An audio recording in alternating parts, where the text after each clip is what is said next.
Have you ever answered a call that seemed so trivial it made you laugh, and yet it dismantled everything you thought you knew about yourself? It was a humid, windless night, those empty streets that swallow the noise of tires and leave only the echo of lights. I was at the end of my shift, thinking about the cold coffee in the base kitchen when the call came in. Wellness check. No history, no rush, no glamour. These two words always sound soft. They are not. I've seen doors that hid wounds and rooms that held secrets, but that night I told myself it would be quick. The address was on a dead-end street, identical houses, dark lawns, a lit window at the end, pulsing like a beacon. I stopped the vehicle, took a breath, checked the radio, vest, flashlight, and walked. The caller was the neighbor, a lady who whispered as if someone could hear through the wire. He said the resident, Dean Whitaker, had not answered the phone in 2 days. Bathroom light on non-stop, dog crying, lever bars, nobody. I hit harder, nothing. The dog responded with a tired whine.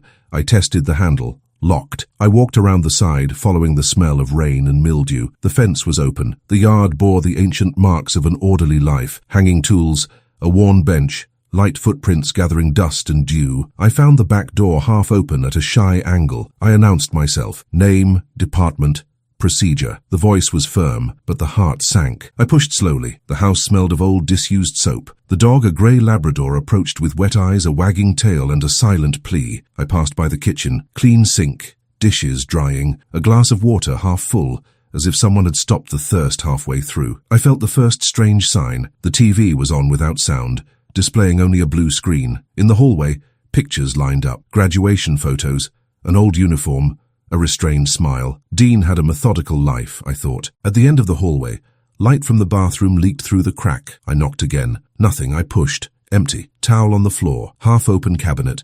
Medicines organized by color, and an envelope hidden behind the mirror, held together with old tape marked with my last name. It was there in that bluish silence that I understood that call was never simple. It was about me, about something I didn't know was missing there. I stood there holding that envelope like it was a grenade about to explode. The texture of the paper was rough, yellowed, marked by time, but the detail that caught my attention was the handwritten name, my surname, in shaky, almost erased letters, as I had never seen Dean Whitaker, never. So why would he have something addressed to me? I took a deep breath. I looked back at the bathroom, trying to find any sign that this was a misunderstanding. Nothing. The meticulous order of the medicine bottles, the cold lamp projecting geometric shadows, everything seemed planned for that moment, so I could get there. The radio crackled on my shoulder. I sent a routine code, informing them that I was on site and that the residence was safe, at least for now, but inside nothing was safe. I felt the dog brush against the leg of my uniform, as if asking me to open it right away. I bent down, scratched him behind the ear, and said softly, "Okay, buddy, let's see what this is." I opened the envelope carefully. Inside were 3 folded handwritten sheets. The irregular handwriting betrayed age, or perhaps illness. The first sentence froze me. "If you're reading this, it means time caught up with me before I could speak to you in person." I continued. "My name is Dean Whitaker. That name may not mean anything to you, but it was a part of your father's life. More than you know." My stomach turned. My father. The name I carry with pride, but also with a series of invisible scars. He served in the police before me, a respected career, medals, but also a silence that swallowed the entire house after the shift. He died when I was 15. It never made sense. Sudden heart attack, they said. End of conversation. I went back to paper. "Your father and I worked together, but it wasn't just patrol. It wasn't just reports. There were things that never made it into the books, things that couldn't be said. He saved my life more than once, and in return he made me promise that if anything ever happened to him, I would make sure the truth got to you. I failed to find him before, but now, this is the only way." My hands were shaking. Each line seemed to pull at a loose thread I didn't even know existed within me. Why did my father never speak? What truth was that? The second sheet contained vague details, but enough to shake me. He was talking about an operation many years ago. A case that never made the newspapers, never entered the statistics. Something involving disappearances, vulnerable people, and a network of names that shouldn't be exposed. My father, according to Dean, had found evidence, but he didn't trust anyone to take them forward. He kept it, waiting for the right moment. The moment never arrived. I closed my eyes for a moment. I could hear my father's deep voice calling my name in that dry way he had, always distant, but firm. It was like he was still trying to protect me, even years later. The third sheet was not an explanation. It was instruction. "If you want answers, go to the garage. The dog knows the way." I looked at the Labrador. He was already sitting, staring at the door that led out into the hallway, as if he had rehearsed this moment for years. I felt a chill down my spine. It wasn't just a coincidence. It wasn't just a lone resident leaving random letters. There was something there waiting for me. I followed the dog to the garage. The door creaked open, revealing a pristine space. No tools out of place. An old car covered in grey tarpaulin, shelves organized by boxes with year labels. I stopped in front of a metal drawer locked with a rusty padlock. And there it was, a key taped to the inside of the door. I got shelter. Inside was a thick folder marked with a date, 1997. My heart raced. That was the year my father received the Medal of Merit. It was also the year he started drinking more than he should have. The year when the distance at home became unbearable. The folder contained black and white photos, unofficial reports, copies of medical records, missing persons, men and women of different ages. A pattern was forming, but I couldn't figure out what it was. In some photos, there he was, my father, younger, in uniform, but with the same tired look I remembered. And in others, there was Dean, right next to him. The dog lay down near the drawer as if fulfilling his role. I took one of the reports. Stamps crossed out, names underlined, and at the bottom, an illegible signature. I tried to fit the pieces together. It all seemed like a forgotten conspiracy. The radio crackled again. Unit 14, status at the address? The voice from the switchboard sounded distant, as if it came from another world. I responded automatically. Everything under control, just checking details. But it wasn't. It wasn't even close, because I knew that night wouldn't end there. Something inside me told me that my whole life had just changed, and that from that moment on, there would be no way to return to the starting point. I closed the folder. I looked at the envelope, and I understood. The call that seemed simple wasn't about Dean. It was about my father. It was about me. It was about what was hidden in the shadow of the uniform I chose to wear. I sat down on the cold garage floor, folder open on my lap, and began to read for real. Without skipping lines, without skipping photos, without denying what was screaming from the papers. The typed title on one report read, Project Lantern, innocent name, illusion. The pages told of night patrols that ended far from the official map, in windowless warehouses, in trailers parked behind workshops, in alleys where no one asked anything. Relocated people, protected people. But the right word was another, missing. My dad and Dean had received an anonymous tip about truck drivers snatching people without documents, promise of employment, short trip, then disappearance. The victims were invisible in the spreadsheets. Names without records, without registered family, without anyone to sit at a table and demand answers. My father realized early on that the thing was growing under the asphalt. He wrote down license plates, times, likely routes. He drew maps by hand, in red. Dean photographed entrances and exits. In one album I found 4 nearly identical images, always the same white trailer, always the same ramp, always the same shadow of a tall man holding a clipboard, faceless, expressionless, but present as a disciplined ghost. There was a list of dates, 3 per month over the course of a year. Each date ended with a check written in the same blue pen, and a dry comment, 12. In another, 9. In another, 7. Numbers of people. Bodies counting as cargo. I turned more leaves. A name appeared. Martha, 23 years. Scar on left wrist. Missing after boarding a grey sedan behind a supermarket. The driver described himself as a middle-aged man, wearing a cap with a polite smile. The next note said, Test. My father underlined. Dean circled. No one explained. In the middle of the pile, I found a worn business card. A criminal lawyer. Old phone. Prefix that no longer exists. On the back, the same handwriting as Dean. He knows. I put the card in my vest pocket. If that were real, someone alive would remember. And if he remembered, he was still afraid. The dog got up, drank water from a metal bowl, came back and lay down again, nose on paws. He seemed to understand everything. Maybe he'd seen men come and go. Maybe he knew by smell the nights Dean had stayed up too long. I caressed his forehead. I counted my breaths. I went back to the pages. There were reports of surveillance. My father described vehicles by tire wear, not license plate. He was talking about a bleach smell that lingered in the air after the trucks left. He was talking about stacked plastic boxes. He spoke of low music playing inside the trailer, always the same song, as if someone wanted to drown out lesser noises. The song has never been identified, but there was a note. Synthesizer, slow tempo, 80s. My father had good hearing. He wrote down what others ignored. At the end of the first section, a folded note. If I disappear, don't look for heroes.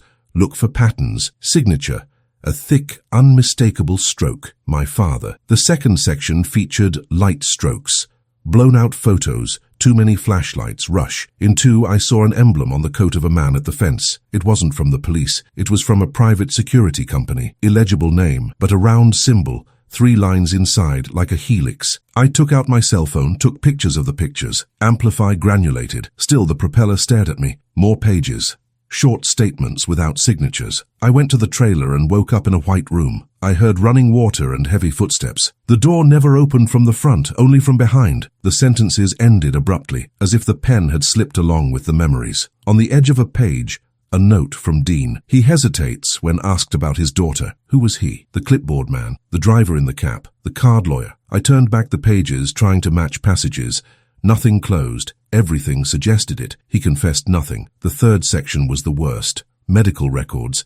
Exams without stamp. Results with cropped numbers. I saw terms like sedation, restraint, hypoxia. I saw sketches of rooms with double doors. I saw a crude drawing of the trailer from the inside, with a thick square in the center and arrows leading out to 3 smaller boxes. In the corner, the word triage. I swallowed hard. Screening people. Then came May 23rd, 1997. My father wrote more than on any other day. He described a light rain, tires skidding on gravel, the repetitive music leaking from the trailer. He said he saw a woman running. He said he ran after it. He said he heard 2 metallic clicks. He said someone shouted his name. Dean's signature confirming. End of story. No outcome. No arrest. No ransom. I looked for the continuation. Nothing. After that date, the records turned to ashes. 2 rotten pages. Coffee stains, a photo cut in half. The rest was silence, years of silence. I closed my eyes and saw my father at the kitchen table, stirring the coffee hurriedly, without looking at anyone. I saw the moment he started aging 2 years a month. I saw the room where he kept locked boxes, always locked, as if locking them was the only way to keep the whole world standing. I thought about the heart attack, in the cold hospital. In the doctor's words, it was quick. Maybe it wasn't. Maybe it took decades. I picked up the radio and called the center. I asked to record the occurrence as verification completed with no immediate risk. Functional lie. I needed to get out of there without raising dust, without inviting curious people, without turning on the spotlights too soon. I thanked Dean out loud. Even without a body nearby, the house, meticulous, seemed to be waiting for my decision. At the garage door, a low metal cabinet caught my eye. There were fridge magnets stuck on it with the numbers switched around. A strange pattern, 314159. He smiled without joy. Pi. Pattern of someone who thinks when no one is looking. I opened the closet. Folded maps. A dossier with the security company's faded logo. Legible letters now. Helix Shield. The propeller. The confirmation. The dossier contained surveillance contracts signed by transport companies. The Helix Shield guaranteed cargo security on night routes. Load. Always that word. Among the contracts, an internal pamphlet with a phrase, "Discretion is protection." I felt angry, but along came a cold clarity. I couldn't act like a son. I needed to act like a police officer. I kept copies on my cell phone. I kept names in my head. I closed the folder. I ran my hand through the dog's fur. I turned the light on and off twice, leaving everything as it was. Before leaving, I returned to the kitchen. I took the glass half full. I took a sip. It was warm water. I had the silly feeling that Dean had been gone for hours, not days. I looked around the room, at the blue TV, at the rehearsed order. It all seemed like an open letter to me. On the way to the car, the neighbor opened the door, worried. He asked if everything was okay. I said yes. He asked about the dog. I replied that I would rescue him right away, that he would be fine. She nodded slowly, her eyes welling up. Dean was good, he said. I kept looking at the stars. I thanked him. I made a mental note. Stars, maybe observatory, maybe nothing. But in that case, nothing was just nothing. I got into the car and let the engine roar quietly. The wipers swept away a drizzle I hadn't even noticed. I held the steering wheel with both hands and did what I always do before crossing a line. I counted to 5. Then I took a breath. I thought about the card lawyer. I thought about the company Helix. I thought about May 23rd, 1997. I thought of the word triage. I thought of my father, sitting next to me, telling me to look for patterns. I turned the car around and drove away slowly, without lights, without siren, like someone keeping a secret in the passenger seat. The city slept, but somewhere, someone was still awake, listening to slow synthesizer music. I knew that investigation would tear me out of my skin, and still I followed, because at that moment the revelation was not just about the past, it was an order for what came next, and I obeyed. I drove for almost an hour without a specific direction, just letting the engine carry me. The empty streets reflected the headlights like rivers of glass. On the radio, the center called other units. Nothing that involved me. I was on another frequency. My head was boiling. Dean, male pie, a pasta, a Helix Shield, loose pieces, but connected by an invisible thread that pulled my chest. I parked at a closed gas station. I turned off the engine and watched the window fog up. I took the lawyer's business card. The border was faded, but the number was still legible. I dialed. First time, non-existent number. Second time, same mechanical message. I sighed. Nothing is that simple. I pulled out my cell phone and looked up the name. I found a legal article from 20 years ago, then digital silence. Until, on an old list of retired lawyers, it appeared. Still alive. Over 80 years old, living in a small town 2 hours away. I wrote it down. I took a deep breath. New route. On the way, I tried to organize my thoughts. My father did not die suddenly. He was slowly swallowed by something he couldn't tell. Dean kept his promise, but time has not forgiven him. It was left to me. Why? Maybe because I was a police officer. Maybe because he had the same surname. Or maybe because deep down I was already destined to open that door. I arrived around 3 in the morning. The lawyer's house was simple, with a wooden porch and a dim light burning in the living room. He didn't look like he was sleeping. Knock on the door. I waited. A shadow moved inside. A thin, stooped man opened it. He looked at my uniform. It froze. "You are his son." He didn't ask my name. I just knew. We entered. The room smelled of old books and stale coffee. Stacks of documents covered the table. He introduced himself. Leonard Hayes, retired, but memory still sharp. When I mentioned Dean, his eyes welled up. When I mentioned my father, he closed his hands as if holding an open wound. "They never stopped operating," he said. "Helix wasn't just security. It was a curtain. Behind it were contracts that not even God would sign." I told him about the folder, about the reports, about the white trailer. Hayes nodded. "I represented a family who lost their daughter in '97. Martha." My heart raced. "The name," he continued. "She disappeared after hitchhiking. I followed leads to Helix, but the case disappeared from the files. Witnesses disappeared. My client gave up, and I had to give up too." He stood up slowly, walked over to a bookshelf, and pulled out a small box. Inside, newspaper clippings, yellowed photos, a cassette tape. He put it on the recorder. The hissing filled the room. Then a female voice emerged, weak, tired, but clear. "They took me. White trailer. Music. Said it was just a test." Silence. Then a suppressed cry. Then the tape stopped. My stomach turned. Hayes hung up. "That tape was never accepted as evidence. They said it was staged, but I knew it was real. Your father knew too. He looked for me at that time, brought documents, and asked me to keep them. I tried, but the threats came quickly. He came back alone and he never showed up again. The pieces started to fall into place. My father trying to fight, Dean helping in the shadows, Hayes trying for the right, all crushed by something bigger." I looked at Hayes. "Does Helix still exist?" He took a deep breath. "They changed the name, but the propeller remains. Today they are involved in federal contracts, security for large events, and sensitive transportation, always where there are no prying eyes." A chill ran down my spine. That wasn't the past. He was present. My father hadn't just stumbled upon a case. He had touched a still active gear. Hayes took a piece of paper and wrote an address. A warehouse on the outskirts of town. There they kept files. Maybe they still keep it. "Don't go alone, but I know you will." He was right, I would go. Because at that point, it wasn't just about honor. It was about understanding what had killed my father inside, and to prevent him from doing the same to me. I left the house when the sun began to paint the horizon. The silence of dawn mingled with the first birdsong. In his pocket, an address that burned like fire. In my mind, the tape of Martha's voice, repeating,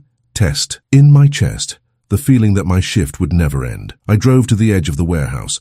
Long sheds, high fences, restricted area signs. During the day, it looked like just another industrial park. But I knew the shadows carried more than boxes. I parked far away, watched. Cameras on every corner. 2 uniformed guards, but not police. Helix. The symbol is now modern, stylized, but still a helix. They never left. I thought about calling for backup. But what reinforcement? If they were infiltrated in official contracts, who could guarantee that there wasn't someone on the inside waiting to silence me? No, that step had to be mine. I took a deep breath. As always, before crossing a line, I looked at the clock. 6:20 in the morning. My official shift had ended hours ago, but the real thing was just beginning. I closed my eyes and heard the voice from the tape again. "White trailer. Music. Test." I opened my eyes. I looked at the fence. I looked at the watchtower. And I knew that to understand I would have to enter. And in that instant I realized the call that seemed simple had not taken me to just any address. He had brought me to the door of the same enemy my father faced, and unlike him, I had no plans to back down. I spent an hour studying routes, shadows, habits. 2 guards alternated the perimeter every 15 minutes. A pickup truck entered, unloaded pallets. and left silently. A side gate was locked with a chain and digital padlock. Cameras rotated in 8-second cycles. I counted. I breathed. I crossed. I used the drainage ditch to get under the fence. The grass was wet. His knee was soaked. The radio was touching the concrete. I was careful with the noise of the vest. I remembered my father in an old shed, reported in the folder. I remembered the note, look for patterns. The pattern was always the same, discrete entrances. Secondary ports, codes exchanged at dawn. I arrived behind a blue container. From there I could see the main shed, number 3. The new Helix logo glowed on a mat sign, 3 curved lines. The propeller. My pulse quickened. An unmarked truck pulled up to the dock. 2 employees pushed sealed boxes. Everyone wore gloves. Nobody spoke. I waited for the tower to turn to the opposite side. I ran low to the maintenance door. Simple lock from the inside. A loose hinge. On the doorstep, signs of a screwdriver. Someone has already used that entrance. Maybe Dean. Maybe my father years ago. I pulled out the multi-purpose blade, forced the tab, and beat the click. I went in. The hallway smelled of dust, oil, and bleach. The same odor noted in the reports. My stomach reacted immediately. Fluorescent light vibrated on the ceiling. Smaller, internal, fixed cameras. I continued leaning against the wall, breathing through my nose, counting steps. 32 to the electrical room. Old cable. Electrical tape. I patched a slight short, just enough to distract the tower. The screens flickered. I stepped forward. It had numbered plates. A1, A2, A3. Behind them, warehouses with files. Nothing digital in sight except the central monitors, old on the outside, new on the inside. I touched the pocket. The cell phone was in airplane mode. No signs that would reveal presence. My father taught me this early. Be invisible before you are fast. A grey door marked Conditioned Archive. 4-digit code. I tried obvious dates. Nothing. I remembered Dean's fridge, the magnets, the pie. I typed 3141. The door gave a jolt. He opened a palm. I held my breath. I pushed. The cold hit me in the face. End-to-end metal shelves. Boxes labelled by years. I found 1997 in the 3rd row. My hands shook. I pulled out a box. 2, 3. There were pictures of the white trailer. There was a CD engraved with a pen and the word test. There was an old Helix badge. Name deleted. Perfect symbol. I took the CD and a brown envelope. In the corner of the envelope, initials RW. My heart stopped for a second. My father's initials. I turned the envelope over. A stamp. Internal access. A cracked seal that should never have been opened, but it was already. Inside, folded leaves. An incident report. Date. May 23rd, 1997. Final line crossed out. Signature. Illegible. I heard footsteps behind. I closed the box. I clutched the envelope to my chest.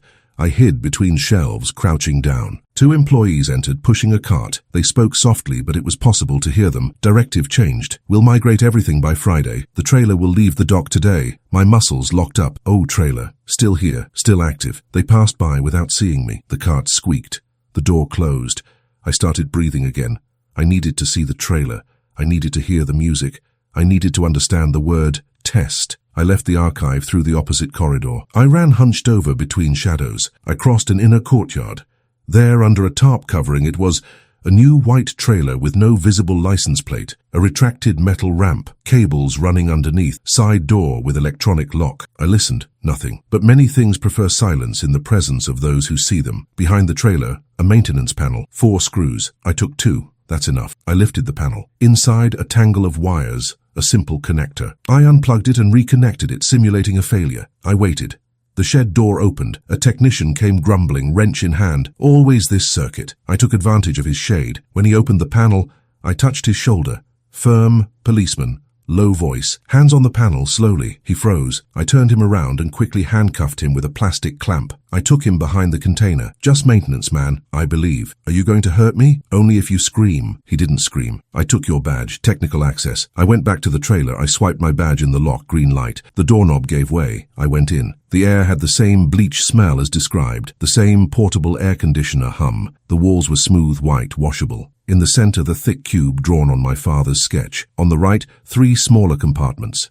Screening. I touched the cube. Cold, magnetic clasps. I opened one, empty, but with tape and plastic marks. On the ceiling, circular speakers. I pressed a button on the panel. A loop has started. Slow synthesizer, 80s. My chest tightened. It was music. I stopped the loop. My hands were sweating. Behind the panel, a built-in safe. Numeric padlock. 4 digits. Pi again.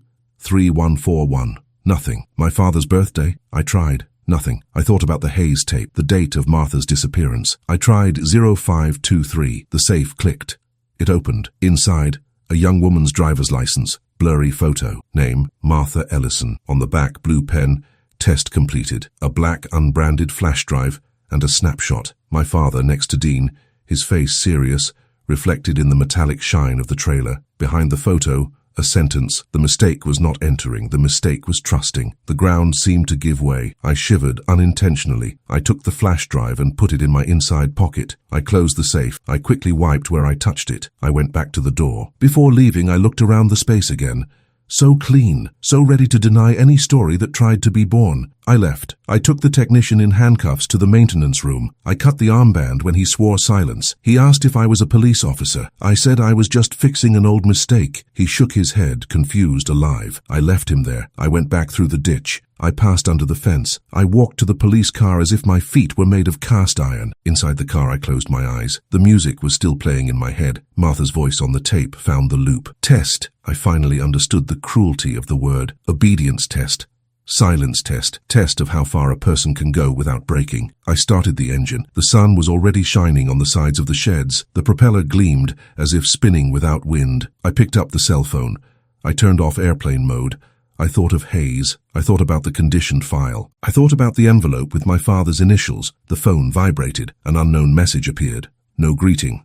No signature. There is still more to see. Today, 7 p.m. Observatory. I froze. Observatory. The neighbor had spoken of the stars. Dean looked at the sky. Of course, he left trails on Earth and in the sky. Standards. I held the steering wheel. I felt my father's presence on the bench next to me. His silence saying, "Keep going." And I continued. Because the reveal didn't end with the trailer. She just opened the next door, and I was ready to cross it. The whole day seemed like an endless interval before night. I worked patrols, responded to minor incidents, smiled at colleagues, but inside there was only a clock. Every call on the radio was a distant noise. My mind kept returning to the message on my cell phone. Today, 7 p.m. Observatory. Who sent it? How did they know my number? How did they know I was already on their trail? I got home a little after 4. I placed the envelope with my father's initials on the table.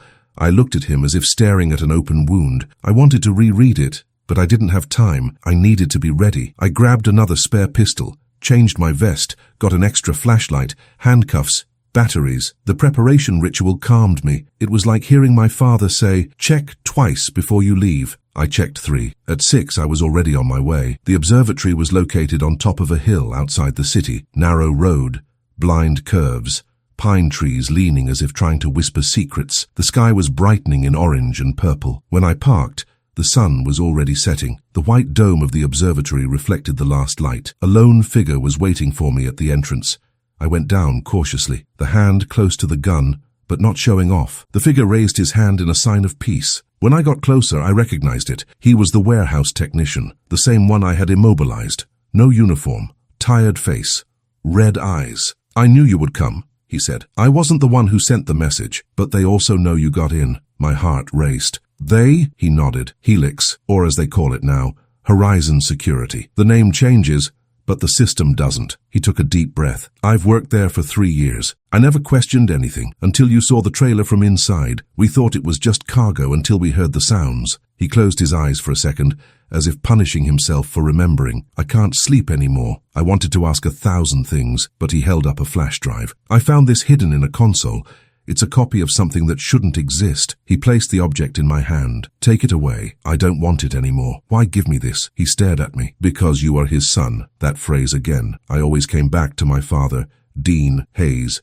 Now this technician. Everyone saw me not just as a police officer, but as the continuation of a man who never told his war. Before I could react, a headlight cut through the darkness. A black SUV sped up the road. The technician's eyes widened. He ran into the woods. I retreated behind the dome. The SUV came to an abrupt stop. 2 men got out. Dark suits, posture of someone who doesn't need to show weapons to intimidate. One of them was holding a tablet. "Officer, my last name?" he asked. The voice was calm, but firm. "Yes, you're meddling in things that don't concern you." My blood boiled. That concerned my father. They looked at each other. The one on the tablet slid the screen and showed me a photo. My father, years ago, in uniform, but not on duty. I was in plain clothes, entering a building I didn't recognize. He chose not to expose it. You should follow suit. The words burned. They knew exactly the weight he carried. They wanted me to inherit the silence, but I couldn't. The technician watched hidden among the trees. I saw the sparkle in his eyes. I took a deep breath. I have proof. Partial lie, but I needed to gauge their reaction. The man put away the tablet, then handed over. For whom? I asked. For those who know how to use them, not to destroy. He came closer. The distance was too short. My body tensed. But before he could speak again, the technician tripped over a branch. The noise gave away their position. The two men turned around immediately. Who's there? The technician ran. One of the men drew his gun. I shot first, not to kill. A dry shot on the ground between them. Gun on the ground! I shouted. My police instinct spoke louder. For a second it worked. They froze. The technician disappeared into the dark, but the second man lifted his chin. You have no idea what you're risking. They got into the SUV without haste, without fear. They sped down the hill. The sound of the engine echoed until it died away around the bend. I was left alone, my heart pounding. In hand, the new pen drive. In the pocket, the old one. In my mind, the phrase, "He chose not to expose." Maybe it was true. Maybe my father had stepped back to protect me. But now I was an adult. Police officer. And the weight was already with me. I entered the observatory. The walls were covered with star maps. Dean was looking at stars from there, not by science, by code. I looked for patterns. I found on a shelf a metal box with a worn label. Shelter. Inside an old camera, a roll of undeveloped film, and a crumpled note. Written by Dean. If you've made it this far, you already know too much. The next step isn't looking up. It's looking down. Tunnels. My body froze. Tunnels. Under the sheds. Sobo trailer or under the entire city? I kept the note. I took a deep breath, and I realized that the revelation was not complete. There were still layers under the ground, and somehow they were all waiting for me. I left the observatory when it was already dark. The road seemed longer, the tallest trees. In the rearview mirror, no headlights. But I knew I wasn't alone. Helix, Horizon, whatever the name was, now knew that I knew. And in this game, silence would not save me. The only way out was to go all the way. I returned to the warehouse before dawn, guided by Dean's note and the fear that still burned silently in my stomach. I parked far away, turned off the lights, took a deep breath, and decided to look for the tunnels he mentioned beneath the floor of that maze. The mental map of Warehouse 3 pulsed, every corridor remembered, every camera predicted, every shadow carefully memorized from the previous dawn. I found the largest drainage grate, with worn screws smelling of old humidity, marking a forgotten entrance under pallets and dust. I used the same blade, loosened 2 screws, forced open the grate, and slipped into a cold, narrow, silent, unsettling metal throat. The air smelled of bleach and rust, a mixture that stuck to the tongue like a bad memory that was difficult to spit out at that moment. I crawled meters, counting breaths, until I heard distant fans, a constant hum. My heart synchronized with the noise that guided my steps forward. The gorge opened into a lower chamber. Raw concrete walls, bare light bulbs, yellow signs warning of authorized internal access only. I was an intruder, and an heir at the same time, carrying the surname as a key and as a target in that silent American dawn. I followed the arrow painted on the floor, helical like the logo, down ramps to a heavy grey pressurized door. The keypad asked for 4 digits. I used Martha's date, broke the first lock, opened the corridor with interlocked bars on the side. The panel showed old cameras, black and white images, twin hallways, an unmarked elevator, a cold medical room. I heard footsteps above, a light echo, the routine starting, trucks starting, but down there the clock was ticking differently against me and everything. I opened a side room, found shelves with sealed boxes, labels with numbers, no words, just cold, impersonal codes here. At the bottom, a locked metal file, crossed red ribbon, internal Helix seal, protocol matching my old father's report. I broke in with the blade, felt the metal give way, pulled out a grey file, a stapled photo, my father looking past me, silent. There was also a confidentiality agreement. His signature, Dean's signature, Attorney Hayes's stamp, an absent witness, and veiled threats. A folded letter fell out of the file, written in blue pen in familiar scrawl, addressed directly to me without any beating around the bush. If you come down here, understand. I retreated to keep you alive, not to absolve monsters. I read slowly, swallowed hard, shuddered. I continued reading, hands sweating, discovering that he filed evidence waiting for clean partners, partners who never came out of fear. At the end, clear instructions pointed to the unmarked elevator, level B2. Triage room, sound recordings preserved under cold redundancy. I held the letter as a shield and went down the elevator. Red light, low vibration, sensation of endless falling, testing me completely. The doors opened onto a white corridor, 3 numbered rooms, blind windows, switched-off monitors, a central table lined with old tape recorders. I connected the flash drive from the trailer, then the one I received at the observatory. The files recognized each other, like pieces reuniting with broken mirrors. An audio played alone, a trembling male voice, internal identification, someone ordering ambient music, someone saying to test limits, and human silence. Another file revealed my truth. My father sabotaged a procedure, opened doors, freed people, took the blame to cover up necessary escapes. He didn't die of fear, he died of exhaustion, carrying alone the ghosts that the institution refused to ever face. The records also showed Dean protecting names, hiding films, exchanging codes, hoping that one day I would read it all without noise. There were footsteps in the hallway. 2 men entered silently. Dark ties, cold pistols, their intention clear, to interrupt my final inventory inside. I raised my hands, showed the letter, said my father's name, and said everything was duplicated and scheduled externally. It was a bluff with a spine because I had prepared an automatic transmission via cell phone in case the signal reappeared for a few minutes. They hesitated, looked at the recorders, recognized voices, recognized dates, took a step back, decided to talk instead of shooting at that moment. They asked what I wanted.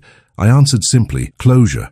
Identification of victims, opening of lawsuits, an end to shadow contracts and reparations. They promised nothing, threatened a lot, but one of them let slip that the tunnels went further, discreetly connecting 3 cities from below. I mentally recorded the detail, along with numbers, times, voices. It would all be useful when I breathed free air again up above. They left with false diplomacy, warning that there would be no further conversation. There was, however, a slight tremor in their clenched fingers. As soon as the door closed, I hit send, releasing files to Hayes, copies to trusted colleagues, copies to myself. I took the old recorders, put the tapes away, hid one in my vest, another in my shoe, another in my back pocket just in case. I turned around, went up the elevator, found the lower chamber again, passed through the metal throat, and came out into the cold, open air. The still dark sky had rare stars, and I recognized why Dean was looking up. It was the only judgment possible there. I messaged the technician, telling him to disappear for a few days. He responded with a simple thank you, then complete silence without a trace. I drove to Hayes, handed over the physical part,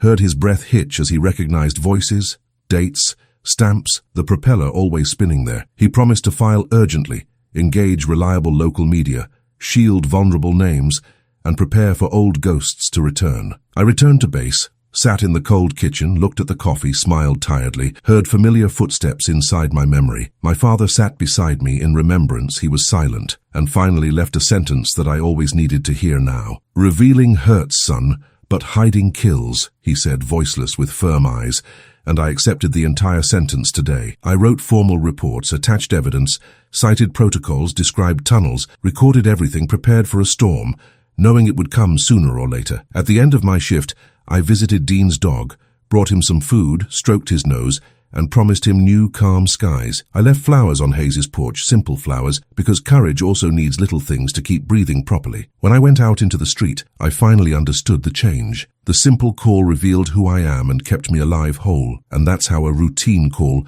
ripped me out of my comfort zone and threw me into the shadow my father carried alone for years. Nothing in academia, nothing in textbooks, nothing in the early morning patrols could have prepared me for that. I didn't leave that night the same, and the truth is, I will never be the same again. Today, every siren I hear, every door I open, every silence I enter, I remember. I remember Dean, I remember Hayes, I remember the dog guiding me, I remember the white trailer and the slow music, and I remember above all that even the simplest call can hide an entire universe of secrets. I don't know if I'll ever be able to expose everything, but I know I will never stop looking, because the revelation wasn't just about my father, it was about me. It was on all of us who wore this uniform, thinking we knew its weight. And now I ask you, if it were you that night, in that hallway, with that envelope marked with your last name, what would you do? Would you open the door, or would you pretend you didn't see anything? If this story touched you, leave a comment telling us your opinion. Subscribe to the channel to hear more real-life stories. Turn on notifications so you don't miss the next episode. Because on the streets in the early hours of the morning, in a seemingly trivial call, there is always something that can change a police officer's life forever.